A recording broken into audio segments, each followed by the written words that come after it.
Live షోకి తిరిగి స్వాగతం. ఇందాక వార్తల ద్వారంలో చిన్న పొరపాటు దొరికింది. తమిళనాడు బదులు తెలంగాణ అనే పదం వాడటం జరిగింది. తమిళనాడు సీఎంగా శశికళ పదవీ బాధ్యతలకి టేకప్ చేసే అవకాశం ఉందని వార్త వచ్చింది. పొరపాటుకు మన్నించగలరు. ఇక అతిథుల పరిచయం శ్రీ వెంకటరెడ్డి గారు, తెలంగాణ జేఏసీ అధికార ప్రతినిధి. కోదండరామ్ గారి ఇష్యూకి సంబంధించి వారు మనతోటి మాట్లాడడానికి వెంకటరెడ్డి గారు ఇక్కడ ఉన్నారు. అలాగే ఇక శ్రీ కార్మూర్ నాగేశ్వరరావు, వైఎస్ఆర్ కాంగ్రెస్ పార్టీ ప్రధాన కార్యదర్శి, తణుకు శాసనసభ మాజీ సభ్యులు. శ్రీ ఆంజనేయరెడ్డి గారు, భారతీయ జనతా పార్టీ అధికార ప్రతినిధి. ఇక డాక్టర్ మల్లు రవి గారు, కాంగ్రెస్ పార్టీ సీనియర్ నేత, మాజీ ఎంపీ, మాజీ విప్, వారు కూడా మనతో ఉంటారు. శ్రీ శ్రీనివాస్ గౌడ్ గారు, టీఆర్ఎస్ శాసనసభ్యులు, తెలంగాణ గెజిటెడ్ అధికారుల సంఘం ప్రధాన గౌరవ అధ్యక్షులు, వారు కూడా మనతో చర్చలో పాల్గొంటారు. కోదండరామ్ గారి ఇష్యూ ప్రధానంగా కాంగ్రెస్ ఏజెంట్ అని చాలా తీవ్రమైనటువంటి ఆరోపణలు, అంతకంటే మించి ప్రభుత్వాన్ని కూల్చే కుట్రలో ఆయన భాగస్వామిని కూడా టీఆర్ఎస్ ఎంపీ బాల్క సుమన్ ఆరోపించిన ఘట్టం చాలా ఆసక్తికరమైంది. ఒకప్పుడు కలిసి ఉద్యమం చేసిన వారిలో ఈ రకమైన తేడాలు రావటం మీద, అయితే దాని మీద మాట్లాడడానికి ముందుగా పోలవరం అత్యంత ప్రతిష్టాత్మకమైన ప్రాజెక్టుకు ఒక దశ వచ్చింది. నాబార్డు రుణం 1981 కోట్లను కేంద్రం మంజూరు చేసింది నాబార్డు ద్వారా. సో ఈ పరిణామ క్రమంతో అయితే 2018 ఆఖరికల్లా పూర్తవుతుందని చంద్రబాబు గారు మరోసారి చెప్పారు. మరి నిజంగా అది ఆచరణ సాధ్యమైన 16,000 కోట్లు ఉన్నటువంటి ప్రాజెక్టు వ్యయించిన 40,000 కోట్లు దాదాపు 35,000 నుంచి 40,000 కోట్లకు పెరిగింది. ఈ తరుణంలో మరి రెండేళ్లలోనే మొత్తం పూర్తవుతుందా, మరి మిగతా మొత్తం కూడా కేంద్రం ఇస్తుందా లేక రాష్ట్రం భరిస్తుందా? దీనిపై ముందుగా ఆంజనేయరెడ్డి గారు చెప్పండి. ముందుగా పోలవరంకి ఆ డబ్బులు ఇచ్చినందుకు హర్షించాల్సిందే, సంతోషమే. నాబార్డు ఇవ్వటం దాన్ని ఎవరు తప్పు, మంచిది, అది మంచి పరిణామం కిందే ఎవరైనా సరే భావించాలి. మరి ఈ 2018 ఆఖరికి ఎట్లా పూర్తవుతుంది? నిన్నటి రోజున ముఖ్యమంత్రి గారు ఢిల్లీలో ఉన్నారు. నబార్డు ద్వారా మేము రుణం మంజూరు చేస్తున్నామనే మాట ఏదైతే ఉందో కేంద్ర ప్రభుత్వం నిలబెట్టుకున్నది. ఇది కొత్త సంవత్సరం ఒక సంతోషకరమైన వార్తగా నేను భావిస్తున్నాను. అయితే దురదృష్టవశాత్తు ఈ దేశంలో ప్రతి ప్రాజెక్టు కాస్ట్ ఎస్కలేషన్ డిలే కావడం వల్ల, మిగతా అన్ని రేట్లు పెరిగిపోతున్నందువల్ల ఊహించిన విధంగా ఈరోజు కూడా 40,000 కోట్లకి మన పోలవరం ప్రాజెక్ట్ వెళ్ళింది. కేంద్ర ప్రభుత్వం యొక్క అజమాయిషీలో రాష్ట్ర ప్రభుత్వం పోలవరం అథారిటీ ఈ పనులను చేపట్టి ముందుకు పోతుంది. నబార్డు ద్వారా 15,000 కోట్ల రూపాయలకి రుణాలు ఇప్పిస్తాం మేమని ఏదైతే మాట చెప్పిందో కేంద్ర ప్రభుత్వం, దాన్ని నిలబెట్టుకున్నది. మొదటి విడతగా 1981 కోట్ల రూపాయలు నిన్నటి రోజున విడుదల చేసింది. ఇక ఈ ప్రాజెక్టు పని వేగవంతం అవుతుందని నేను భావిస్తున్నాను. కేంద్ర ప్రభుత్వం ఇచ్చిన మాట ఏదైతే ఉందో ఆ మాటను నిలబెట్టుకుని భవిష్యత్తులో కూడా పెద్ద ఎత్తున నిధులు విడుదల చేస్తుంది. 1981 కోట్ల రూపాయలు ఏ విధంగా ఖర్చు పెట్టారో అది కూడా కేంద్ర ప్రభుత్వం పరిశీలిస్తుంది. ఖర్చు పెట్టిన వరకు అయిన దానికే ఇచ్చారట కదా, రీయింబర్స్మెంట్ కింద ఇచ్చారు. ఏది ఏమైనప్పటికీ కూడా పెద్ద ఎత్తున నిధులు మంజూరు చేస్తుంది. నాకు పూర్తి విశ్వాసం ఉంది. నేను అడిగిన దానికి సూటి ప్రశ్న 2018కి అవుతుందని మీరు అడుగుతున్నారు. నేను అడగట్లా. చంద్రబాబు నాయుడు గారు, చంద్రబాబు మోడీ ఇద్దరు జోడీ, వాళ్ళిద్దరూ చరిత్రలో నిలిచిపోతారని మోడీ గారితో సమానంగా చంద్రబాబు గారిని వెంకయ్యనాయుడు గారు అభినందించారు. సో అది ఒక ఆస్పెక్ట్, అది తప్పేం కాదు. అది మీ ఇష్టం, మీ పార్టీలు మీ ఇష్టం, తప్పేం కాదు. అయితే ఇక్కడ పాయింట్ ఏంటంటే మోడీ జోడీ చంద్రబాబు కలిసి 2018 ఆఖరికి పూర్తి చేస్తారా చేయరా అనేది అందరం కూడా ఆశిద్దాం. 2018 నమ్మకం లేదనే సంవత్సరానికి 8,000 కోట్లు ఇస్తారు. చాలా పెద్ద ప్రాజెక్ట్ ఇది. ఒక రోజులో, ఒక నెలలో, 2 నెలల్లో, ఒక సంవత్సరం పూర్తి అయ్యేది కాదు. దీనికి 75 సంవత్సరాల చరిత్ర ఉంది పోలవరం ప్రాజెక్టు. 75 సంవత్సరాల నుంచి చూస్తూనే ఉన్నాం మనం. 2018కి అవుతుందా లేదని మనందరం కూడా అనుమానాలు పడాల్సిన అవసరం లేదు. 75 సంవత్సరాలు వేచి చూసిన తర్వాత ఈరోజు ఒక చరిత్ర కేంద్ర ప్రభుత్వానికి, రాష్ట్ర ప్రభుత్వానికి ఈ 75 సంవత్సరాల చరిత్రను తిరగరాసిన చరిత్ర ఈ రెండు ప్రభుత్వాలకు ఉంది. వెంకయ్యనాయుడు గారు పోలవరం ప్రాజెక్ట్ ఇప్పుడు మీరే అనుమతులు తెచ్చి మీరే మొదలు ప్రాజెక్టు వేగవంతం పోలవరం ప్రాజెక్టు విషయంలో రాజశేఖర రెడ్డి అన్నాను, లేకపోతే పోలవరం ప్రాజెక్ట్ ఏమైపోయింది. నేను గతంలో ఈ రాష్ట్ర ముఖ్యమంత్రులు, ఉమ్మడి రాష్ట్ర ముఖ్యమంత్రులు కానివ్వండి, రాజకీయ నాయకులు కానీ చేసిన ప్రయత్నాన్ని నేనేం తక్కువ చూడడం లేదు. అంజయ్ గారు దానికి ఫౌండేషన్ వేశారు. రాజశేఖర రెడ్డి గారు చాలా పెద్ద, ఎన్టీ రామారావు గారు, రాజశేఖర రెడ్డి గారు కూడా చాలా పెద్ద ఎత్తున ముందుకు తీసుకుపోయారు. ఈ రోజు ప్రభుత్వం ఇంకా తప్పకుండా ఉండాలి. నేను ఎవరిని తక్కువ చేసి చెప్పడం లేదు. ఇది ఖచ్చితంగా ఈ ప్రాజెక్టు పూర్తవుతుంది. 18 అవ్వాలని కూడా మనం కోరుకుంటున్నాం.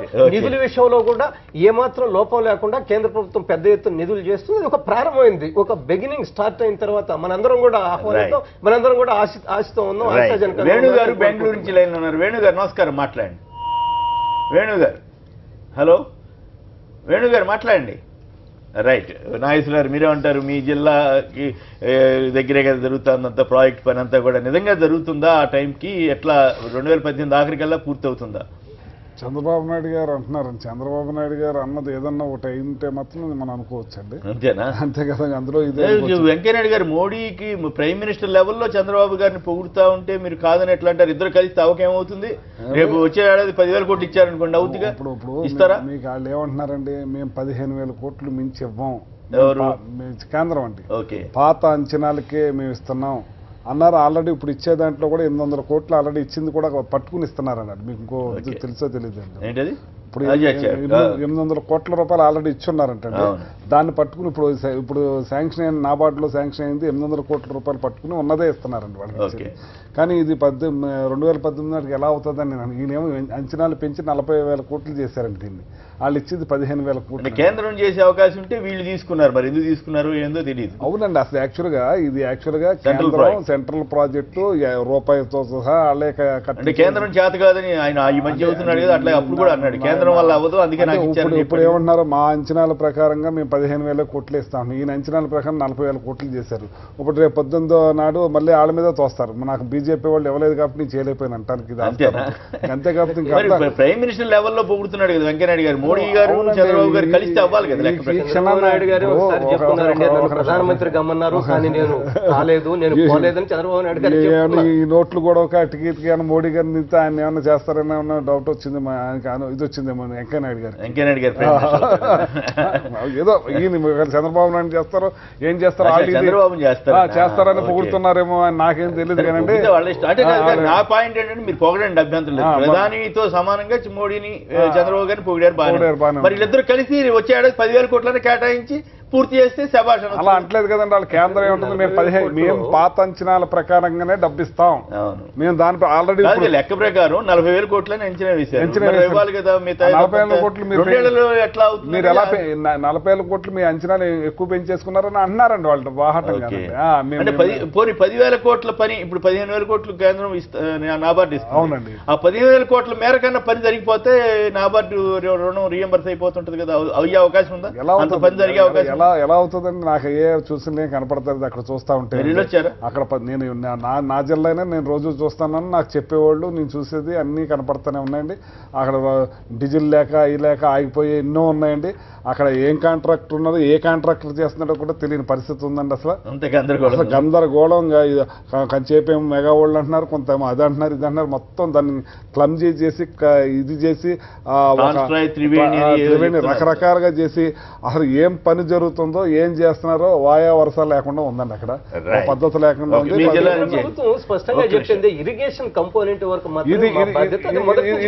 ఇది మాత్రం ఇది కరెక్ట్ గా చంద్రబాబు నాయుడు గారు తెలుగుగా మొత్తం కేంద్రం మీద అప్పచెప్పేసి నాకు ఈ రోజు కావాలి దీన్ని మానిటరింగ్ గట్టిగా చేస్తుంటే ఇది బాధ్యత ఉండేది. ఇవాళ ఫస్ట్ లోనే వాళ్ళు ఈ అమౌంట్ మేము ఇంతకే ఇస్తాం, పాత అంచనాలకే ఇస్తామనంటే రేపు పొద్దున్న వాళ్ళు ఇవ్వకపోతే ఈ పరిస్థితి ఏమైపోద్ది? అంచనాలు ఏమి విపరీతంగా పెంచి పడేశారండి. ఇది ధనయజ్ఞం అనేదే చెప్పుకోవాలి. ఇప్పుడు చంద్రబాబు నాయుడు గారు ధనయజ్ఞం కోసం. పాండురంగరాజు గారు పశ్చిమ గోదావరి జిల్లా నుంచి. పాండురంగరాజు గారు నమస్కారం, మాట్లాడండి. అందరికీ నమస్కారం అండి. పోలవరం వచ్చేడాది ఆఖరికి 2018 ఆఖరికి పూర్తి అవుతుందా? 2018 కాదండి, 2022 కూడా అవదండి. అదేంటి అయిపోతుంది చంద్రబాబు గారు? అంతేనండి, వీళ్ళు 41,000 కోట్ల నుంచి 50,000 కోట్లు చేస్తారు. మళ్ళీ వాళ్ళేమో మేము 15,000 కోట్లే ఇస్తాం, ఒరిజినల్ ఎస్టిమేట్ అంతే కదా ఓకే అని వాళ్ళు అంటారండి. సో ఇది అయ్యే అవకాశం ఇక్కడ లేదంటారు. పనిచేసి కంపెనీ ట్రాన్స్కాయ్ కంపెనీ ఏమాత్రం కూడా అది ఈ ప్రాజెక్ట్ కట్టడానికి ఏమాత్రం కూడా సరిపోదండి. సరిపోదా? మీది ఎక్కడ? పశ్చిమ గోదావరి జిల్లాలో ఏ ఊరి మంది? కుముదవల్లి అండి. కుముదివల్లి అంటే భీమవరం దగ్గర. భీమవరం పక్కనే. ఓకే, వాటి మీద అవగాహనతోటి మాట్లాడుతున్నారు మీరు కూడా? అవునండి. Okay, right. సో అయ్యే అవకాశం లేదంటారు. ఏమంటారు రెడ్డి గారు? ఏమంటారు ఆంజనేయ రెడ్డి గారు? నేను వారికి దగ్గరుండేవాళ్ళు దగ్గరగా పరిశీలిస్తున్నారు. ఆయన నేనేం డిస్ప్యూట్ చేయడం లేదు, కానీ మనందరం కూడా కావాలని కోరుకుందాం, ఆశిద్దాం. మా సోమశల ప్రాజెక్ట్ ఉంది, మేము ఎప్పుడో చిన్నప్పుడు 50 సంవత్సరాల క్రిందట దాన్ని ఫౌండేషన్ వేసి వెళ్ళారు. దానికోసం మా జిల్లా వాళ్ళు కూడా పోరాటం, గత జేసీ కొండ గారు చాలా గొప్ప వ్యక్తి ఆయన. దాని విషయంలో శ్రీమతి ఇందిరాగాంధీ దగ్గరికి వెళ్ళి దాని మీద ఒక ప్రణాళిక ఇచ్చి దాని ప్లాన్ ఇచ్చి తయారు చేశారు. ఇంకా అసంపూర్తిగానే ఉంది. It's a continuous process. మౌలికంగా మనం ఈ ప్రాజెక్టు పూర్తి కావాలని కోరుకుందాం. చిన్న చిన్న మధ్యలో సమస్యలు వస్తాయి. ఈ రోజు గ్రీన్ ట్రిబ్యునల్ సమస్య ఉంది, ఒరిస్సాతో సమస్య ఉంది, వాటన్నిటిని కూడా అధిగమించి పూర్తి కావాలని మనం కోరుకుంటున్నాం. రైట్. శ్రీనివాస్ గౌడ్ గారు, నాకు విశ్వాసం ఉంది పూర్తి అవుతుంది. ఓకే. ఈ రాష్ట్రంలో కానీ ఆంధ్రప్రదేశ్ కానీ దేశంలో ఎక్కడ కానీ ఇలాంటి ప్రాజెక్టు రావడం అనేది మంచిదే. కాకపోతే ఏంటంటే ప్రాజెక్టుకు నష్టం కూడా లేకుండా కూడా చూసుకోవాల్సిన బాధ్యత కూడా ఉంది. ఓకే. ఇప్పుడు పోలవరం ప్రాజెక్ట్ అనేది అప్పుడు గతంలో ఎలాంటి అనుమతులు లేకుండా స్టార్ట్ చేసిన ప్రాజెక్ట్ అది. ఎవరు అనుమతి, పర్యావరణ అనుమతులు స్టార్టింగ్ అసలు టెండర్ పిలిచినప్పుడు అంటే ఏంటంటే ప్రయోజనం రాష్ట్ర ప్రజలకు ఉపయోగపడే ఇరిగేషన్ ప్రాజెక్ట్ అని మంచి ఉద్దేశం తేవడం. కానీ సైమల్టేనియస్ ఇక్కడ మా ఈ 7 మండలాలు కూడా మునిగిపోతా ఉన్నాయి. తెలంగాణలో కూడా 7 మండలాలు మునిగిపోతున్నాయి. ఆదివాసులందరూ కూడా పూర్తిగా ఇచ్చినా కూడా ఆంధ్ర తెలంగాణ సమస్య కాదు. ఆంధ్ర తీసుకున్నా కానీ అయితే మునిగిపోతుంది కదా, వాళ్ళకైతే మునిగిపోతుంది. వాళ్ళకు రిహాబిలిటేషన్ కల్పించాలి. ప్రాజెక్టు కట్టడం ఎంత ఇంపార్టెంటో వాళ్ళకు సమానంగా వాళ్ళకు కూడా వాళ్ళ హక్కులను కూడా కాలు రాయకుండా చేసిన బాధ్యత కూడా ఉంది. కాకపోతే ఈ ప్రాజెక్టు కేంద్రం కూడా నిధులు 99 సంవత్సరాల ముఖ్యమంత్రి ఉన్నప్పుడు కూడా నేను చేయలేనని నిధులు వచ్చినాయని చెప్పడం అది ఆయన పట్టించుకునేవాడు కదా. నా బాధ తెలుసు. ఎర్రనారాయణ స్వామి గారిని ఆయన ఇప్పుడు కూడా ఉన్నారు. వారు ఈ పోలవరం ప్రాజెక్టు సాధన సమితి పెట్టి వెళ్తే ఎప్పుడు ఆయనంత చొరవ తీసుకోలేదు. అజయ్ రెడ్డి గారు వచ్చిన తర్వాత దాన్ని యాక్టివ్ చేసి దాన్ని భూసేకరణ పెద్ద ఎత్తున అఖిలపక్ష సమావేశం కూడా పెట్టారు. ఈ పోలవరం ప్రాజెక్టు పైన అక్కడ నిపుణులు వేరే నిపుణులు కూడా చెప్పడం జరిగింది. కొంచెం హైట్ తగ్గించి ఆ వివాదం ఇప్పుడు ఇక అయ్యేది కాదు కదా. కొంచెం హైట్ తగ్గించినట్లయితే ఇప్పుడు భద్రాచలం పవిత్రమైనటువంటి దేవాలయం చెప్పారండి. భద్రాచలం వరకు నీళ్ళు ఆగిపోతున్నాయి. మిగతా పక్కన ఉన్న ప్రాంతాలు మొత్తం మునిగిపోతున్నాయి. మనం హైట్ కొంచెం తగ్గించుకొని ఇంకో ప్రాజెక్టు కట్టుకోవచ్చు. సముద్రంలో నీళ్లు కలిసిపోతున్నాయి, సముద్రంలో వృధాగా నీళ్లు కలిసిపోతున్నాయి. ఆ నీళ్లు వాడుకోవడం మంచిది. ఆ రాష్ట్రంలో వాడుకున్నా, ఇక్కడ రాష్ట్రం వాడుకున్నా, ఎట్లాగా ఆ రాష్ట్రంలో బాగా డబ్బు వచ్చినా కూడా ఆటోమేటిక్ గా ఈ రాష్ట్రం కూడా ప్రయోజనమే, పక్క రాష్ట్రం కూడా ప్రయోజనమే ఉంటుంది. అక్కడ మంచి పంటలు దానికే సందేహం లేదు. రవి గారు మాట్లాడడానికి ఉదయ్ గారు డల్లాస్ నుంచి. ఉదయ్ గారు నమస్కారం. మాట్లాడండి. నమస్కారం అండి. వీళ్ళు ఫస్ట్ ఏం చేశారు, ఇసుక 40 రూపాయల నుండి 250 రూపాయలు స్కిన్ రైస్ పెంచి రాయల్టీ మొత్తము కాంట్రాక్ట్లు, ఆంధ్రాలో కాంట్రాక్ట్లు అన్ని ఎస్కలేట్ చేశారు.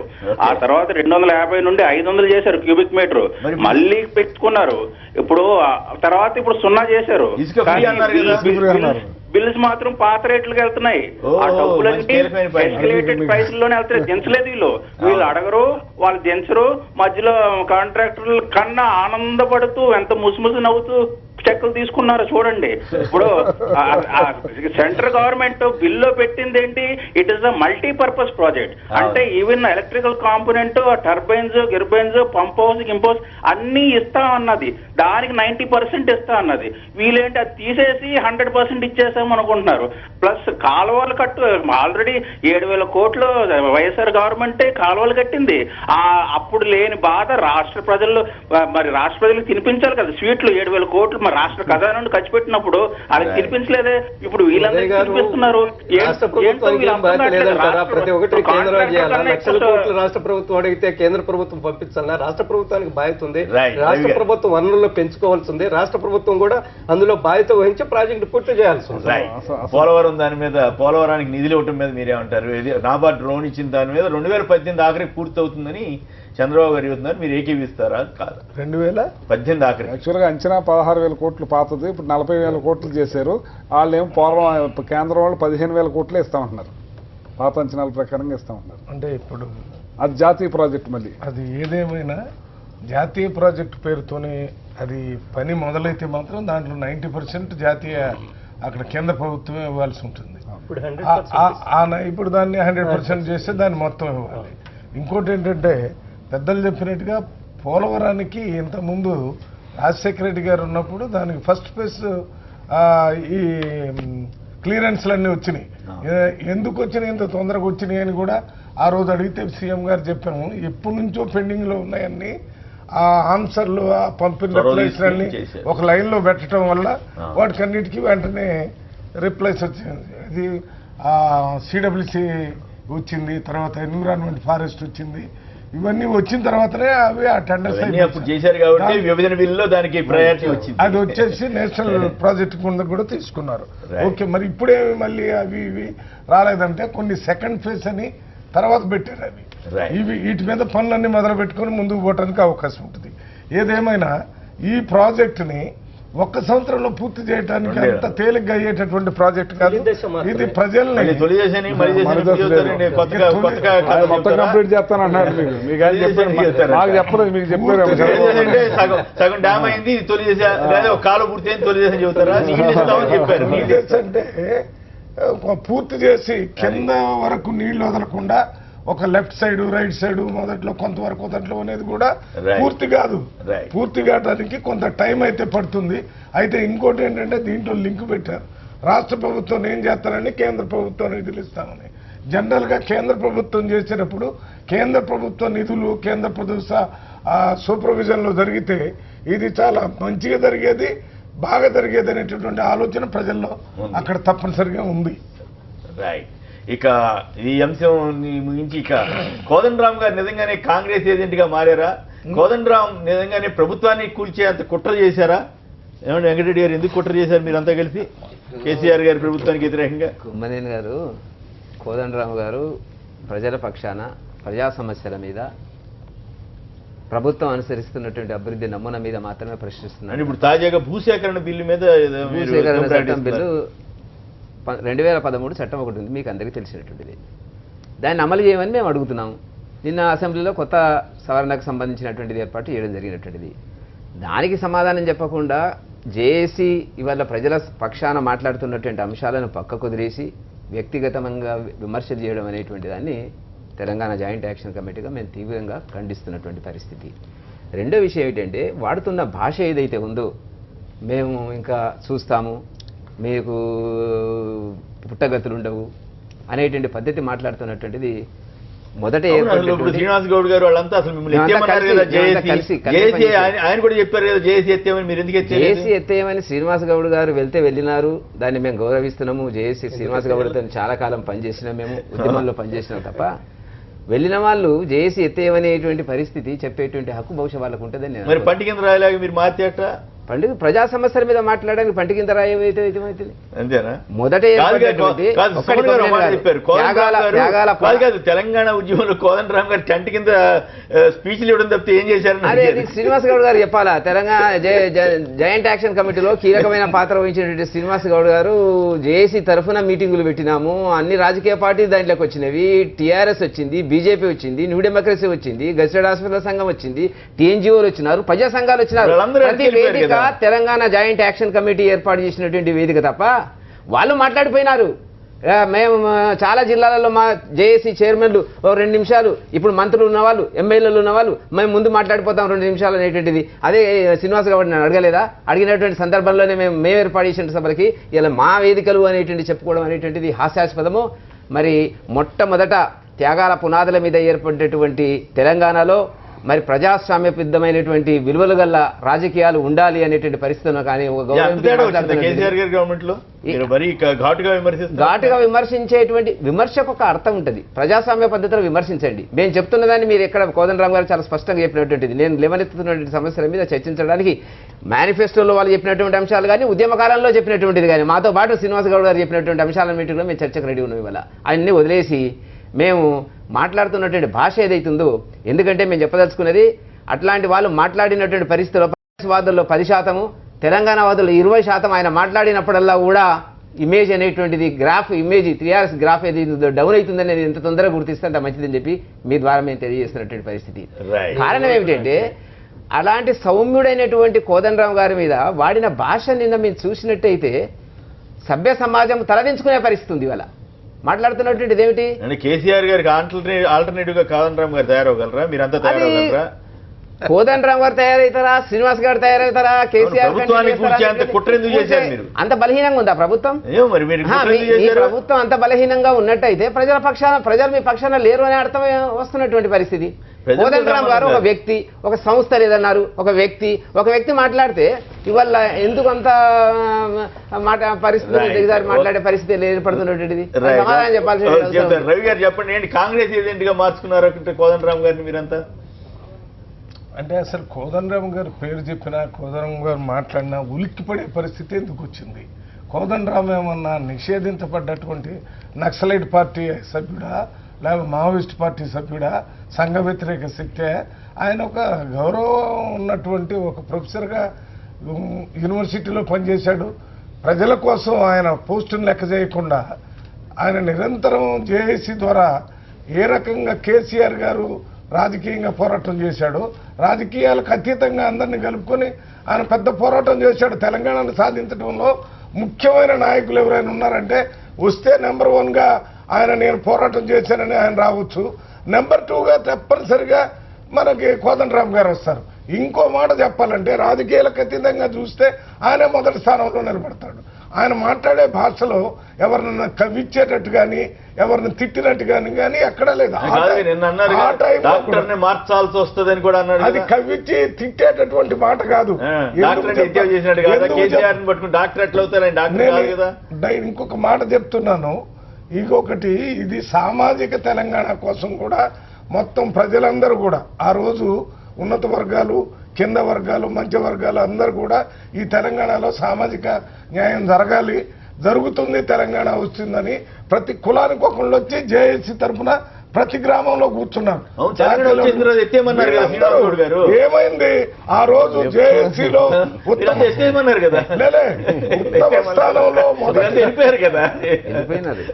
మొదటి స్థానంలో కూర్చొని పోరాటం చేసి సామాజిక న్యాయ స్పృహ ఉన్నటువంటి గెజిటెడ్ ఆఫీసర్స్ ప్రెసిడెంట్, జేఏసీ సభ్యుడిగా ఉన్నటువంటి వ్యక్తి ఈ రోజు ఎక్కడ ఉన్నాడో ఒకసారి గుర్తించండి. ఆయన ఎమ్మెల్యేగా మాత్రమే మిగిలిపోయాడు. కానీ అక్కడ ఖమ్మంలో ఉన్నటువంటి తుమ్మల నాగేశ్వరరావు గారు కానీ, ఇక్కడ శ్రీనివాస్ గారు కానీ వాళ్ళు మాత్రం వచ్చారు. ఇవాళ ఎందుకు ఈ సామాజిక న్యాయం జరగలేదని ఆయన అడుగుతున్నాడు. కోదండరాం గారు ఇంకోటి అడిగారు, రైతులకు న్యాయం చేస్తామని తెలంగాణ వస్తే అని చెప్పాం. రైతులు ఇవాళ ఇబ్బంది పడుతున్నారు, వాళ్ళ సమస్యల్ని, వాళ్ళ భూమి సేకరించేటప్పుడు 2013 చేయమంటున్నారు. విద్యార్థులకి ఫీజు రియంబర్స్మెంట్ చేయమంటున్నాడు ఆయన ప్రొఫెసర్ కాబట్టి. అదే రకంగా లేకపోతే పేద ప్రజలకి ఇది మన ఆరోగ్యశ్రీని అమలు చేయమని అంటున్నారు. ఈ రకంగా ప్రజల తరపున ప్రభుత్వానికి ఎప్పుడు నిరంతరం ప్రతిపక్ష పార్టీ అంటే ఒక్క కాంగ్రెస్ పార్టీ, బీజేపీ లేక ఇతర పార్టీలే కాదు, ప్రజాపక్షం అనే ఒక పార్టీ ఉంటుంది. ప్రజాపక్షం అంటే ఎప్పుడు సమస్యల గురించే ప్రజలతో మాట్లాడతారు. రాజకీయ నాయకులు వాళ్ళ ఇంకొకటి కాంగ్రెస్ పార్టీ సభ్యుడిలాగా అవుతున్నాడని అంటే దానివల్ల మా పేరు చెప్పి ఆయన మీద బురద చల్లితే రాజకీయంగా ఆయన ఏదో తప్పుడు సమాచారాలు చేస్తున్నాడని చెప్పడానికి ఒక రాజకీయంగా వ్యక్తిత్వాన్ని దెబ్బతీయడానికి ప్రయత్నం చేస్తున్నారు. ఆయన ఆనాడు కూడా టీఆర్ఎస్ పార్టీలో యాక్టివ్ పార్టీగా మెంబర్గా లేడు, ఈనాడు కూడా కాంగ్రెస్ పార్టీలో లేరు. ఇవాళ ఆయన మాట్లాడే మాటలు ఇతర పార్టీలు మాట్లాడే వాటికి సారూప్యత ఉండొచ్చు. భావ సారూప్యం ఎందుకు వచ్చిందంటే వాళ్ళ ప్రతిపక్షంలో ఉండి కాంగ్రెస్ పార్టీ మాట్లాడుతుంది, దానికి సంబంధించిన అదే కాంగ్రెస్ పార్టీ రైతుల గురించి, మన విద్యార్థుల ఫీజు రియంబర్స్మెంట్ గురించి, ఆరోగ్యశ్రీ ఆయన అదే మాట్లాడితే ఆయన అందులో కలిసి మాట్లాడుతున్నట్ట. ఎవరు పార్టీ బాధ్యత, ఎవరు ఆలోచన వాళ్ళు చేస్తున్నారు. ఇది మాత్రం ప్రజలు బాగా గమనిస్తున్నారు. ముందు టీఆర్ఎస్ పార్టీ అన్నగా చెప్తున్నాను, మీరు మమ్మల్ని ఎంత అయితే ఆయనతో కలిసి పనిచేస్తున్నారు అని చెప్తున్నారు అంత బూమరాంగ్ అవుతుంది. ఒక బాలుని కింద కేసు కొడితే అది అంత గట్టిగా పైకి లేసినట్టుగా అదే రకంగా జరుగుతుంది. శంకర్ గారు గుడిమల్కాపూర్ నుంచి. శంకర్ గారు నమస్కారం, మాట్లాడండి, మీరేమంటారు? సార్ నమస్తే. సార్ నమస్తే, చెప్పండి. అక్కడ ఉన్న అందరికి నమస్కారం సార్. నమస్తే, మీరేమంటారు చెప్పండి. కోదండరామ్ గారు ఉద్యమంలో చేసిన ఆయన కృషి గాని ఆయన ఇది కానీ ఇంకోకి శంకించాల్సిన అవసరం లేదు సార్. ఈరోజు అదే మన కేసీఆర్ గారు ఎన్నోసార్లు వేదికల మీద సభా వేదికల మీద కోదండరామ్ ఒక పిలుపునిస్తే ప్రజలంతా రోడ్ల మీద వచ్చి నిలబడుతున్నారు. మేము మాకంటే ఎక్కువ మేము చెప్పినా చెప్పకపోయినా కోదండరామ్ గారు ఒక పిలుపునిస్తే చాలు ప్రజలంతా రోడ్ల మీద వచ్చిరని ఆయన నోటితోటి ఆయన చెప్పిండు. కాదు టెంట్ కింద స్పీచ్ అయినట్టు కదా ఆయన ఇచ్చింది, టెంట్ కింద స్పీచ్ అయినట్టు కదా ఇచ్చింది. బల్క సుమన్ అంటే ఎవరు? ముఖ్యమంత్రి కేసీఆర్ గారికి అత్యంత సన్నిహితుడైన ఎంపీ. ఆయనకి దాదాపు ఆయన దగ్గరే ఉండే ఎంపీ కదా, ఆయన ఎప్పుడు ఆయన వెహికల్లోనే తిరుగుతూ ఉంటారు. అటువంటి అంటే కేసీఆర్ గారికి తెలియకుండా ఆయన అన్నాడు కదా. సార్ అన్నా సరే సార్, ఇప్పుడు అన్నా సరే వాళ్ళకైతే ఆత్మవిమర్శ చేసుకోవాలి కదా సార్. వాళ్ళకైతే ఎవరు? కేసీఆర్ గారు టీఆర్ఎస్ వాళ్ళు ఆత్మవిమర్శ చేసుకోవాలంటారు. ఆత్మవిమర్శ 100% చేసుకోవాలి సార్. రైట్. ఇక శ్రీనివాస్ గౌడ్ గారిని అడుగుదాం. రైట్, ఏంటంటే ఆత్మవిమర్శ చేసుకోవాలంటే అసలు భూసేకరణ చట్టం సామాజిక మదింపు లేకుండా తీసుకొస్తున్నారని అవన్నీ వార్తలు వచ్చాయి. వీటన్నిటి మీద ఆయన పోరాటం చేస్తుంటే మీరు అంత టెంట్లో స్పీచ్లు ఇస్తారు. ఆయన ఏం చేశాడు, ఆయన కాంగ్రెస్ ఏజెంటు, అసలు ప్రభుత్వాన్ని ఆయన ఎట్లా కుట్ర చేశాడు, ఎట్లా చెప్తారు శ్రీనివాస్ గౌడ్ గారు? ఇప్పుడు ముందు మీరు జేఏసీ అనేది తెలంగాణ రాష్ట్రం గురించి ఏర్పడింది. జేఏసీలు అన్ని పార్టీలు పనిచేసినాయి, అన్ని సంఘాలు పనిచేసినాయి. మేము ఆ రోజు అన్నది ఏంటంటే రాష్ట్రం గురించి చేసినాం కదా, రాష్ట్రం వచ్చింది. ఇక మీరందరూ కూడా ప్రభుత్వంలో దగ్గర ఇప్పుడు జేఏసీ ఏర్పాటు చేయడంలో కేసీఆర్ పాత్ర కీలకమైంది. జేఏసీ చైర్మన్గా కేసీఆర్గా ప్రతిపాదించడం జరిగింది, జేఏసీ చైర్మన్గా కేసీఆర్గా చేయడం. అంత సన్నిహిత సంబంధాలు ఉన్నప్పుడు మీరు ఏదైనా సూచనలు సలహాలు డైరెక్ట్గా మన ప్రభుత్వంలోనే ఇవ్వచ్చు కదా అనేటువంటి 2.5 సంవత్సరాలు అయింది కదా. 2.5 సంవత్సరాల నుంచి గతంలో కూడా చెప్పడం జరిగింది. 1 ఇయర్ కింద జేఏసీ నుంచి అన్ని సంఘాలు బయటకు వచ్చేటప్పుడు కూడా ఈ సంఘాలకు కొన్ని పరిమితులు ఉంటాయి. ప్రభుత్వంలో అనేక రకాల మనం మాట్లాడి చేసుకునే సన్నిహిత సంబంధాలు ఉన్నాయి. అప్పుడు మనం కొట్టడానికి మనం పెట్టుకున్నాం. ఇప్పుడు కొట్లాడే అవసరమే లేదు కదా. ఇప్పుడు మనం మాట్లాడుకొని ఇంట్లో మాట్లాడుకొని చెప్పే అవకాశం కూడా మీకు కూడా ఉంది కదా అని చెప్పి మాట్లాడడం జరిగింది. కాకపోతే జేఏసీలో కొంతమంది నాయకులు ఏదంటే మొదటి నుంచి కూడా జేఏసీగా మేము ఉన్నప్పుడు కూడా వాళ్ళ టార్గెట్ అంతా టీఆర్ఎస్ పార్టీగానే టార్గెట్ చేయడం. ఎవరు? కొన్ని జిల్లాల్లో ఉన్నటువంటి కొంతమంది వ్యక్తులు వాళ్ళ వల్ల ఆ రోజుల్లో కూడా మేము వాళ్ళని నియంత్రించడం జరిగింది. ఒక తెలంగాణ రాష్ట్రం గురించి ఏర్పడినటువంటి పార్టీ, తెలంగాణ గురించే కొట్టాడినటువంటి పార్టీ ఏ బై ఎలక్షన్లు వచ్చినా మీరు వ్యతిరేకంగా చేస్తున్నారు, మళ్ళీ జేఏసీలో ఉంటున్నారు అని చెప్పి కూడా ఆ రోజుల్లో కూడా మేము మాట్లాడే సందర్భం ఉన్నటువంటి వ్యక్తులు మళ్ళీ ఈ రోజు కూడా వాళ్ళే ఆ జిల్లాలలో కీలకంగా ఉండి అవి చేయడం వల్ల ఏంటంటే వాళ్ళ టార్గెటే ఒక దురుద్దేశం, వాళ్ళ టార్గెటే మా టీఆర్ఎస్ పార్టీ అని.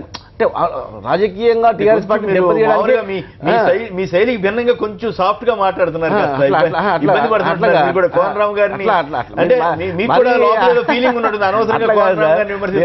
అట్లా కాదు. ఇప్పుడు మా పార్టీని కూల్చే శక్తి ఎవరికి లేదు. మరి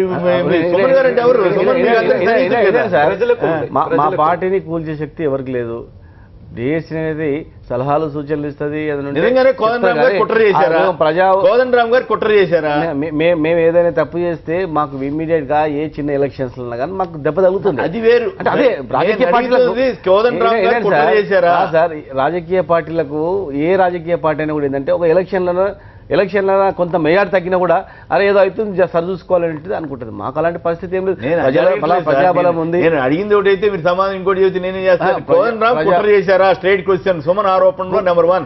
కోదండరామ్ కాంగ్రెస్ ఏదంటే మీరు ఒప్పుకుంటారా?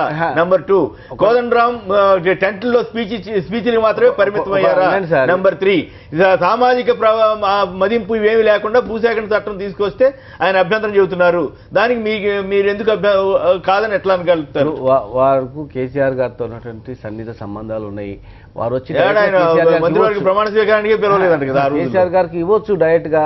ఆయన కేసీఆర్ గారు వచ్చి సూచనలు ఇస్తే మా సారేం వద్దనడు, లేకపోతే మంత్రులతో చాలా మందితో సంబంధాలు ఉన్నాయి, వారి దగ్గరకు పోయి ఇవ్వచ్చు, ఇగో ఈ రకంగా చేయండి అని చెప్పని. 2 సంవత్సరాలనే ఎందుకు తేడా వస్తుంది సార్? అలాంటిది ఏం ఉండదు. మేము చేసినటువంటి అధ్యయనాలు రైతుల గురించి, వ్యవసాయం గురించి, నిరుద్యోగ సమస్య గురించి అన్నిటి మీద కూడా క్షేత్రస్థాయిలో పరిశీలించిన తర్వాత ప్రభుత్వానికి మేము ముఖ్యంగా చీఫ్ సెక్రటరీకి ఆయా మంత్రులకు ఎప్పటికప్పుడు కలిసి రిపోర్ట్లు ఇస్తున్నాం. మేము ఇవ్వడం లేదని కాదు. అంటే మీకేమన్నా ఇప్పుడు కేసీఆర్ గారికి ఆల్టర్నేటివ్ గా ఇతర పార్టీలకు ఆల్టర్నేటివ్ మీరు ఏమైనా ఎదగాలని మీ కోరిక ఉందా? ప్రజల పక్షాన ఉన్న రాజకీయ పార్టీగా మారి ప్రజల పక్షాన ఉన్నవారు ఆల్టర్నేటివ్ తయారవుతారని ఇంత సీనియర్ రిపోర్టర్ మీరు ఒకవేళ భావించినట్టయితే మేము చెప్పేటువంటి ఆలోచన గురించి అడుగుతున్నాం. ఆలోచన ఏమిటి? ప్రజల పక్షాన ఉండొచ్చు, అట్లే తప్పేం కాదు కదా. అట్లా ఇప్పుడు అస్సాంలో విద్యార్థి ఉద్యమం అంతా ఆల్టర్నేటివ్ గా అయింది. తెలంగాణలో టీజేఏసీ ఆ రోజున కీలకమైన పాత్ర పోషించింది కదా. శ్రీనివాస్ గౌడ్ గారు ఇప్పుడు ఎమ్మెల్యే అయ్యారు కదా.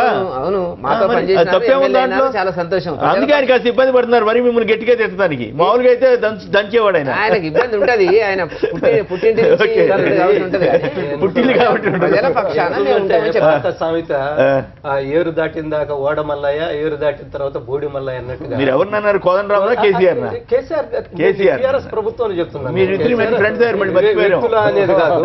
కోదండరామ్ గారికి ఆ రోజు జేఏసీ పెట్టి ఆయన ఏమి రాజకీయ నాయకుడు లేదా ఎన్నికల్లో పోటీ చేయాలని ముఖ్యమంత్రి కావాలని కోరుకునేది. తెలంగాణ యొక్క ఇంట్రెస్ట్ను కాపాడడం కోసం ఆయన చేశారు. వారిని గౌరవించాల్సిన బాధ్యత ఈ రోజు టీఆర్ఎస్ ప్రభుత్వం మీద ఉంది. ఆయన ఆ రోజు కోదండరామ్ గారిని ఏమన్నా నేను నాలుక కోసేస్తాను అనే సందర్భం కూడా చంద్రశేఖర్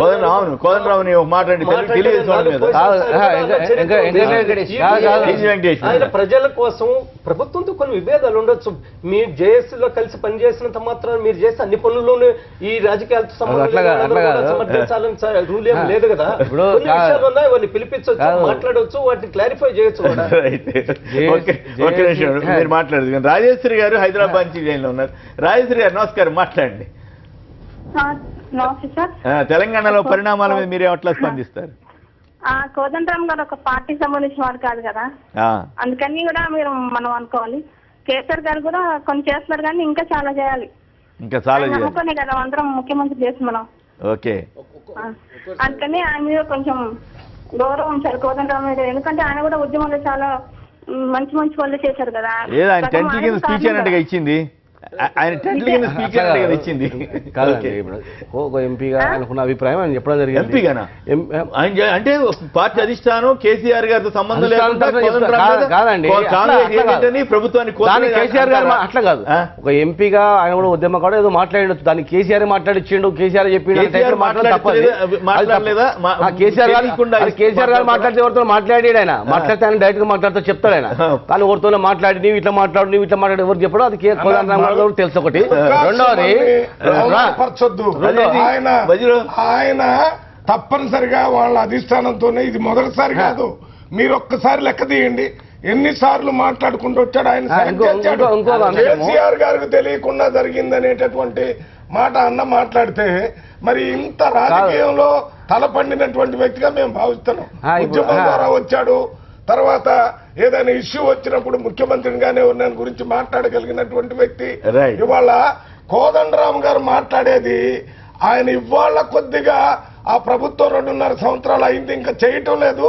అందువల్ల ప్రభుత్వాలు మార్చాల్సిన అవసరం వస్తే మారుస్తారు, మార్చేదానికి కూడా ప్రయత్నం చేస్తామని అంటున్నాడు. ఎందుకంటున్నాడు?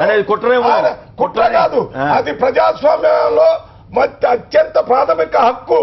మామూలు వ్యక్తికి హక్కు ఉంటే ఆయనకి ఎందుకు ఉండదు? ఉద్యమం చేశాడు. ప్రాబ్లం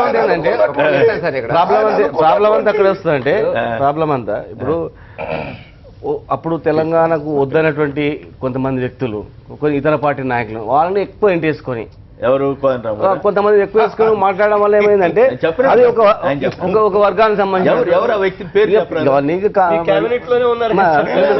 కొంతమంది వేసుకొని మాట్లాడాలంటే బయట ఒక జేఏసీగా వాళ్ళు మాట్లాడితే ఖచ్చితంగా దానికి ఒక స్టాండర్డ్ ఉంటుంది. కావాలని కొంత అందరు పార్టీ నాయకులను పెట్టుకొని మాట్లాడే వరకు ఏమైతే అంశం అనేది ఆ పార్టీలన్నీ కూడా మీ గవర్నమెంట్ రాగానే మేమందరం లేదు జేఏసీ ఎక్కడి వెంకటరెడ్డి గారు నేను మా దగ్గర పని చేసినట్టు నీ దగ్గర ఏం పని చేసినవే కలిసి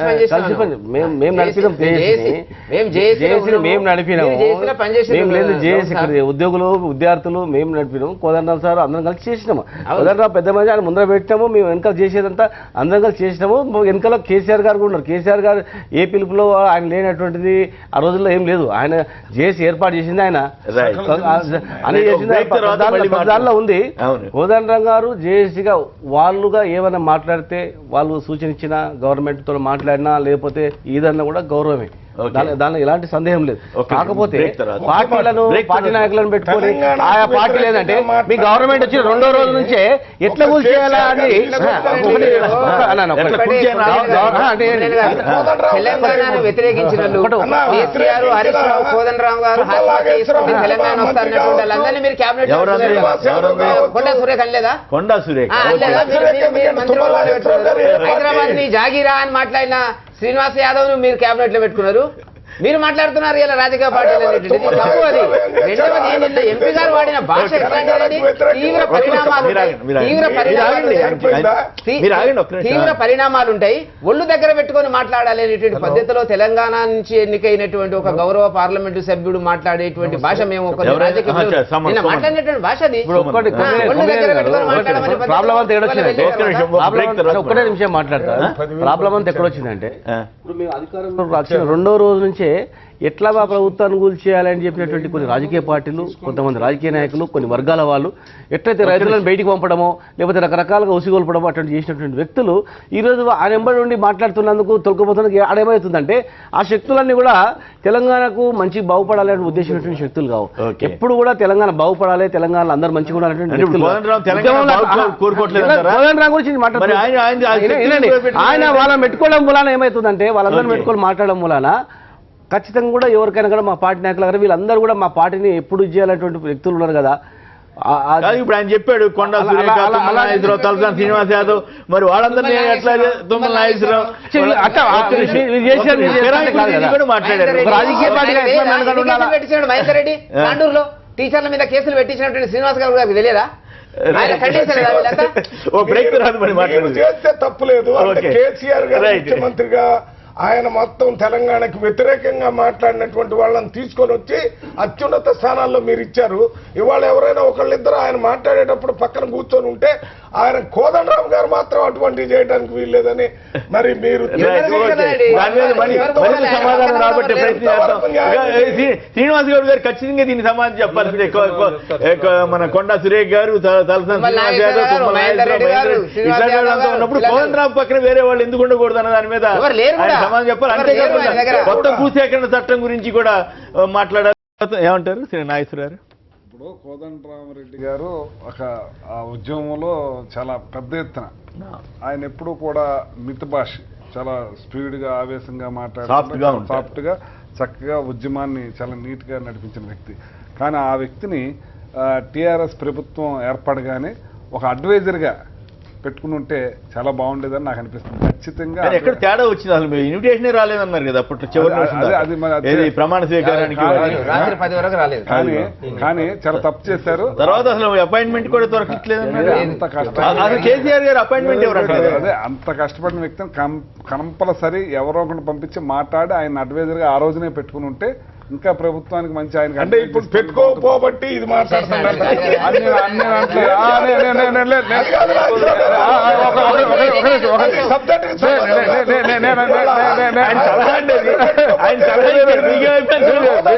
చెప్పేది వినండి స్వామి.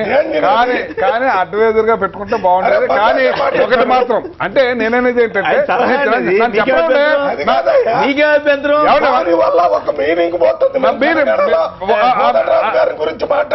మీనింగ్ అర్థం చెప్తా. నేననేది ఒకటి,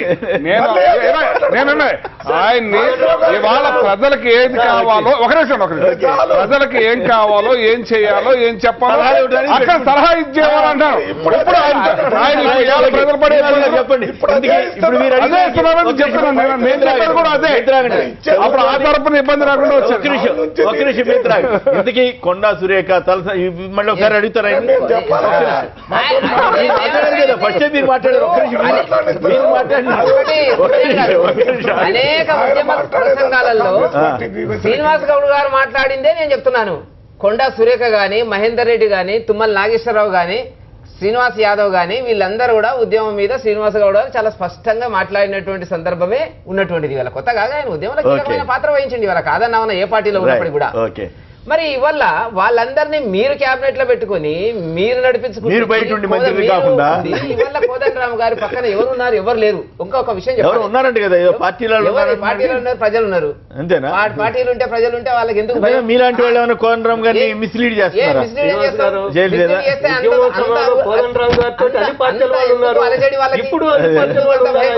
కోదండరామ్ గారి సమస్య నిన్నేమన్నాడు? అసలు జేఏసీ లేదు, అది కేజేఏసీ అంటే కోదండరామ్ గారు చేసో మరి ఏదో చెప్పినాడు కదా. అతను వ్యక్తి కిందనే ఉన్నప్పుడు మీరంతా ఉలికి పడుతుంటే ఎందుకని మేము అంటే మీ ధైర్యం ఏంటి కేసీఆర్ కి ఆల్టర్నేటివ్ గా కోదండరాం ఎదుగుతారా? ప్రజల పక్షాన అంత సత్తా ఉందా మీకు? ప్రజల పక్ష సత్తా ఏమిటి? ప్రజల పక్షాన ఒకవేళ అదే రాజకీయ పార్టీ టీఆర్ఎస్ కి తెలంగాణ వీలైతే కేసీఆర్ పార్టీ చేయవలసిన అవసరం ఎందుకు వచ్చింది? అప్పుడు రాజకీయ పరిణామాలు అది కేసీఆర్ గారు తీసుకొస్తేనే వచ్చింది కోదండరాం గారు. ప్రపోజ్ చేస్తారండి. కేసీఆర్ గారు కళింగ భవన్ లో కాంగ్రెస్ ఉన్నారు, అన్ని పార్టీలలో ఉన్నారు, ఎవరో ఒకరు మీరు ప్రపోజ్ చేయాలి కదా. ఇప్పుడు ప్రపోజ్ చేసినంత కేసీఆర్ గారు తీసుకొస్తే ఆయనకి వ్యతిరేకం అయితే ఆయన లేకపోతే మీరు ఎక్కడ ఉన్నారు? కేసీఆర్ గారిని ముఖ్యమంత్రి శ్రీనివాస్ గౌడ్ గారు అసెంబ్లీలో ముఖ్యమంత్రిగా లెజిస్లేచర్ పార్టీ లీడర్ గా నామినేట్ చేస్తాడు అంటే శ్రీనివాస్ గారు బయటకు వచ్చి నేను కేసీఆర్ నేను పెట్టాను ముఖ్యమంత్రిగా అంటారా? అట్లా దానికి ఎట్లా కోరిక ఇది అట్లా కాదు, అది కరెక్ట్ కాదు, అది కరెక్ట్ కాదు. ఓకే అంటే కేసీఆర్ ని తగ్గించాలని చూస్తున్నారు ఇప్పుడు. కేసీఆర్ ప్రజలు సుప్రీం అండి ప్రజాస్వామ్యంలో. రైట్, శ్రీనివాస్ గౌడ్ గారు సమాధానం చెప్పాలి. ఓకే ఇటన్నీ సమాధానం చెప్పండి. వీళ్ళందరికీ ఆ నలుగురు పేర్లు చెప్పి ఎట్లా అని మీరు అడుగుతున్నారు. ముందు జేఏసీని ఏర్పాటు చేసింది కేసీఆర్ గారు, దానిలో ఏదైనా సందేహం లేదు. కోదండరాం గారిని చైర్మన్గా పెట్టింది కూడా కేసీఆర్ గారు, అది కోదండరాం గారు కూడా తెలుసు, అదే దాని ఏం సందేహం లేదు. ఉద్యమ సమయంలో ప్రతిదానికి అండగా నిలబడ్డది మా అందరు కూడా. వెనకాల ఎవరు అంటే కేసీఆర్ ఉన్నట్లే ఏమైనా అయితే అనేటువంటి పరిస్థితులలో ధైర్యంగా ముందుకుపోయింది కూడా టీఆర్ఎస్ పార్టీ, దానిలో కూడా ఇలాంటి సందేహం లేదు. కాకపోతే ఎవరిని పార్టీ ఈ పార్టీలు ఎవరు ఉండాలా, ఏ పదవిలో ఎవరు ఉండాలనేది ఆ పార్టీ రాజకీయ పార్టీ ఎట్లా మనుగడ కావాలి, లేకపోతే ఏ జిల్లాలో ఏ సమీకరణలో ఎవరిని ఎట్లా తీసుకుంటే ఏ రకంగా ఉంటుంది అనేటువంటి దాని మీద మా పార్టీ నాయకునికి ఉంటుంది. అది ఎట్లా అనేది ఏ రకంగా తీసుకుపోవాలంటే ఆయనకు కోణంలో వెళ్ళిపోతుంటాడు, ఆ కోణంలో ఎవరెవరికి ఎక్కడ అవకాశం వస్తే చేయాలనేది అవకాశం ఉంటుంది అక్కడ దానిలో. కాకపోతే ఇక్కడ బయట ఎవరు అందరు మాట్లాడేటప్పుడు అన్నీ కూడా కేసీఆర్ చెప్తున్నాడు, కేసీఆర్ మాట్లాడిస్తున్నాడు, కేసీఆర్ ఆదేశాలు ఇస్తున్నాడని మా నాయకుని టార్గెట్ చేయడం తప్పది. కాకపోతే ఇక్కడ ఒక్కొక్కరు అభిప్రాయం ఒక నాయకునికి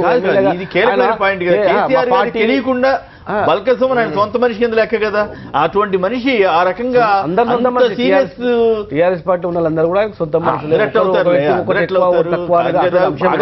ఉండేవాళ్ళు, కొంచెం దగ్గరగా ఉండేవాళ్ళు. ఆయనతో మాట్లాడించారు, వీళ్ళు మీరెందుకు మాట్లాడలేదు? మీరు మాట్లాడుతున్నప్పుడు నేను అసెంబ్లీలో ఉండండి, అసెంబ్లీలో ఉంటే ఎంతసేపు రావాలి. వీళ్ళు మాట్లాడుతున్నప్పుడు ఒక్కొక్కరికి ఇంతమంది మా నాయకులలో ఒక్కొక్కరికి ఒక అభిప్రాయం ఉంటుంది, ఒక్కొక్కరు నచ్చదు.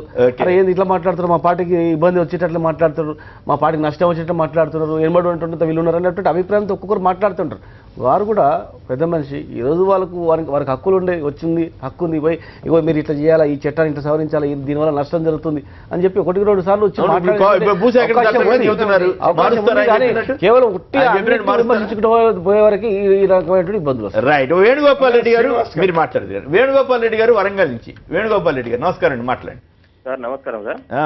మీరెవరి పక్షం, కేసీఆర్ గారి పక్షమా కోదండరాం గారి పక్షమా? అంటే ప్రజలు ఎవరి పక్షం అయితే వాళ్ళ పక్షం. ఎవరున్నారు ప్రజలు ఎటువైపు ఉన్నారు? మరి కేసీఆర్ గారికి అనుకూలంగా ఉందిగా ప్రజా వాతావరణం ప్రస్తుతానికి అయితే. మేము ఒక సంతోషించే విషయం ఏంటంటే కోదండరాం గారు న్యూట్రల్ గా అంటే ఎటు కాకుండా ఉండడం సంతోషిస్తున్నాము. ఓకే. అధికారం వైపు ఉంటే ఆయన కూడా ఒత్తాసు పలికేవారేమో. ఓకే. ఇప్పుడు కోదండరాం గారు కేసీఆర్ ప్రభుత్వాన్ని కోల్చడానికి కుట్ర పన్నారని అంటున్నారు సుమన్ గారు. కుట్ర అంటే మన తప్పులు చెప్తే కుట్ర అయిపోతుంది, వాళ్ళకి ఒత్తాసు పలికితేనేమో ఆమోదించినట్టు అవుతుంది. అది ఎంతవరకు కరెక్ట్? సో మీరు కోదండరాం గారికి మద్దతు ఇస్తున్నారు? మీరు కోదండరాం గారు కాదండి, ఇప్పుడు బాలకృష్ణ గారు ఉన్నారు, మొన్న ఏం మాట్లాడారు, హింస వైపు తీసుకోవడానికి చూశారని కోదండరాం గారిని అన్నారు. అసలు హింస వైపు ప్రయత్నించిందే బాలకృష్ణ. ఏంటిది హింస వైపు? ఏం వైపు? హింస వైపు. హింస వైపా? ఓకే ఓకే, హింస, వైలెన్స్. Okay okay. వైలెన్స్ చేసిందే బాలకృష్ణ. స్టూడియోలో లైవ్ లో ఒక అతన్ని కొట్టారు అతను. ఓకే.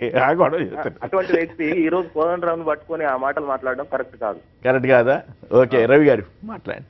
ధన్యవాదాలు వేణు గారు. ఇవాళ ప్రభుత్వం కొత్తగా రాగానే బంగారు తెలంగాణ ఏర్పాటు చేస్తారని ఇప్పుడు అన్న శ్రీనివాస్ గౌడ్ గారు చెప్పినట్టుగా ఆ రోజుల్లో జాయింట్ యాక్షన్ కమిటీ చైర్మన్ చేయటంలో కేసీఆర్ గారి పాత్ర ఉండొచ్చు కూడా, తర్వాత ఈయన సపోర్ట్ చేయొచ్చు. కానీ కోదండరాం గారు ఆయనకు అసలు ప్రజా జీవితం తెలియనట్టు, ఆయనకు ఒక సమాజం మీద అవగాహన లేనట్టు, మేము లేకపోతే కోదండరాం ఏమి లేడనే విధంగా మాట్లాడేటటువంటి స్థాయిలో మాత్రం కోదండరాం గారు లేడు. ఆయన ఆనాడు లేడు, ఈనాడు ఆయన మాట్లాడేది నిఖార్సైన ప్రజాపక్ష నాయకుడిగా మాట్లాడుతున్నాడు. అతని వ్యక్తిత్వాన్ని దెబ్బతీయటానికి ఆయన ఏం మాట్లాడాడు, మహిళలకు ఎందుకు కేబినెట్ లో మంత్రి పదవి ఇవ్వలేదు అని చెప్తున్నాడు. సామాజిక న్యాయం జరిగే విధంగా ఈ బలహీన వర్గాలకు ఎందుకు సరైన స్థానం ఇవ్వలేదని అడుగుతున్నాడు. అదే రకంగా రైతులకి ఎందుకు మీరు 2013 లాగా ల్యాండ్ భూసేకరణ చేయటం లేదు అంటున్నారు. ఫీజులు మళ్ళీ చెప్పక్కర్లేదండి, ఆల్రెడీ చెప్పారు మీరు. ఇవన్నీ కూడా ప్రజల తరపున అడగటానికి సమయం వచ్చింది, అయిపోతుంది మీది కూడా. మీరు ఇంకా ఆగి అడగకుండా ఉంటే మళ్ళీ ఇంకా 2.5 సంవత్సరాలు ఈ పరిణామం వీళ్ళిద్దరి మధ్య ఇంకా ముదురుతుందా? కాదు కాదు, ఈ పరిణామం ఇంకా తీవ్రం అవుతుంది వీళ్ళిద్దరి మధ్య. అయిపోయింది,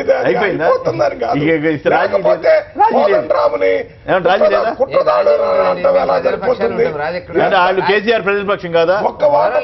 ఎందుకు భయపడుతున్నారు? కోదండరామ్ గారిని ఎంతమంది ఎన్ని రకాలుగా తిట్టితే అన్ని స్థాయిల్లో ఆయన పైకి వచ్చేటట్టు ప్రజలు ఆయనకి ఒక్కళ్ళు కూడా ఫోన్ లో మాట్లాడిన వాళ్ళు ఎవరు కూడా ఇండైరెక్ట్ గా డైరెక్ట్ గా కోదండరామ్ గారు. శ్రీనివాస్ గారు చెప్పండి, ఏంటి ఇప్పుడు జేసీ ప్రభాకర్ రెడ్డి గారిని కలవబోతున్నారంట? మొన్న తిట్టారు, ఇవాళ మీ సిబ్బందిని, ఆర్టీ సిబ్బందిని కూడా ఇబ్బంది పెడుతున్నారని అన్నారు. సంక్షిప్తంగా ఒక మాటలు చెప్పండి. ఒకటండి, ఆంధ్రప్రదేశ్లో కానీ తెలంగాణలో కానీ ఆర్టీసీ అనేది ఒక పెద్ద సంస్థ. అది లాభాల బాట నడవాలంటే 2 రాష్ట్రాలు కూడా చాలా నష్టం ఉంది. మాకు కూడా రోజు ₹1 కోటి నష్టం ఉంది, ఆంధ్రప్రదేశ్లో నష్టం ఉంది. ఆంధ్రప్రదేశ్ ఉన్నప్పుడు ట్రావెల్ ఏజెన్సీలు మొత్తం కూడా రాజకీయ నాయకులు పెట్టుకొని ఆర్టీసీ నడవనీయకుండా టోటల్గా ఇంటర్నల్గా దాని మీద పాలెంలో ఒక సంఘటన జరిగి 2013లో 45 మంది చనిపోయారు. చనిపోయిన బాధితులకు కూడా డబ్బులు ఇవ్వలేదు. ఆ రోజు ఆ ప్రభుత్వం కేసు ఖతం చేసింది. అయితే అన్ని బస్సులు కూడా అక్రమంగా నడుస్తున్నాయని చెప్పి మేము మాట్లాడితే వారు రెస్పాండ్ అయిపోయి, వారంతకు వారే రెస్పాండ్ అయిపోయి వాళ్ళు అట్లా 3-4 నాయకుల పేర్లు చెప్పడం జరిగింది. ఆయన జేసీ ట్రావెల్స్ కూడా అనగానే ఆయన మావి చాలా సక్రమంగా ఉన్నాయి, మావి కరెక్ట్గా ఉన్నాయని చెప్పడం ఒకటి. ఇంకోటి కొన్ని తెలంగాణ బస్సులని ఆంధ్రలో ఇబ్బంది పెట్టినందుకు ఇట్లా తెలంగాణ బస్సులు ఆపకండి. తప్పు చేస్తే ఎవరైనా ఆంధ్ర తెలంగాణ మాకు అభ్యంతరం లేదు, ఎవరైనా శిక్షించండి. అట్లా వాళ్ళు వదిలిపెట్టి తెలంగాణ వాళ్ళని టార్గెట్ చేయడం మూలన ఇక్కడ కూడా ఇబ్బంది వస్తుంది. ఆంధ్రలో కూడా తెలంగాణ వాళ్ళకి, ఆంధ్ర వాళ్ళకి ఇబ్బంది వస్తుంది తెలంగాణలో. అట్లా చేయొద్దని చెప్తే ఆయన చాలా సక్రమంగా ఉన్నాయి, నేను 27 నాడు వస్తా, ఆర్టీ ఆఫీస్కి వస్తా, నేను చూపిస్తా, శ్రీనివాస్ గౌడ్ రమ్మన్ అని చెప్పి అహంకారంగా పూర్తిగా మాట్లాడడం జరిగింది. సరే రమ్మని చెప్పినావు. అది ఇప్పుడు అదే ఆర్టీ ఆఫీస్లో గతంలో గాంధీ అనేటువంటి ఆయన కూడా కులం పేరు తిట్టిండు ఆయన. అరే మంగళవాడ అని చెప్పి గట్టిగా మాట్లాడి క్లిప్పింగ్ కూడా ఉన్నాయి. మా రేమండ్ పీటర్ ఐఏఎస్ ఆఫీసర్ కూడా తిట్టిండు. అంటే దౌర్జన్యం తెలంగాణ జరగదు, నడవదు. ఇట్లా తెలంగాణలో ఏ ప్రాంత వ్యక్తి హాయిగా బతుకొచ్చి 27 నాడు వస్తున్నా, కరెక్ట్ ఉన్నాయన్నాడు, రమ్మన్నా పోతున్నాం అక్కడ ఆర్టీ ఆఫీస్. ఏం ఆధారం ఉన్నాయి? సమాచారం ఉందా? ఆయన అన్న తర్వాత వస్తాడు. రైట్, పెద్ద సినిమా ఏం కరెక్ట్ ఏం తప్పు లేదా? ఒకవేళ అన్న ప్రకారం ఆయన అన్ని కరెక్ట్ ఉంటేనేమో ఆయన చెప్పేట్లా మేము వింటాం. ఒకవేళ ఆయన కరెక్ట్ లేకుండా పంచాయతీ చేసేది ఎవరు? కరెక్ట్ లేకుండా ఆఫీసర్లు ఉంటారు. ఆయన కరెక్ట్ లేకపోతే మాత్రం ఈ పాలెం బాధితులకు డబ్బులు ఇచ్చిపోవాలి. ఆ కేసు కూడా మళ్ళీ నేను పెట్టమన్నాం, వాళ్ళని మళ్ళీ రివోక్ చేయమని ఖచ్చితంగా పోలీసులు కూడా వస్తారు, అది కూడా మాట్లాడతారు. Right, okay, interesting subject. అయితే కార్మూర్ నాగేశ్వరరావు, ఆంజనేయ రెడ్డి గారు, శ్రీనివాస్ గౌడ్ గారు, మల్లురవి గారు, ఈ పాలెం బాధితులు ఇలాంటి సమస్యల మీద పెట్టండి చేసి. రైట్, ఓకే, అంటే మీకు ఇబ్బంది ఇది సమస్యలు. నమస్కారం.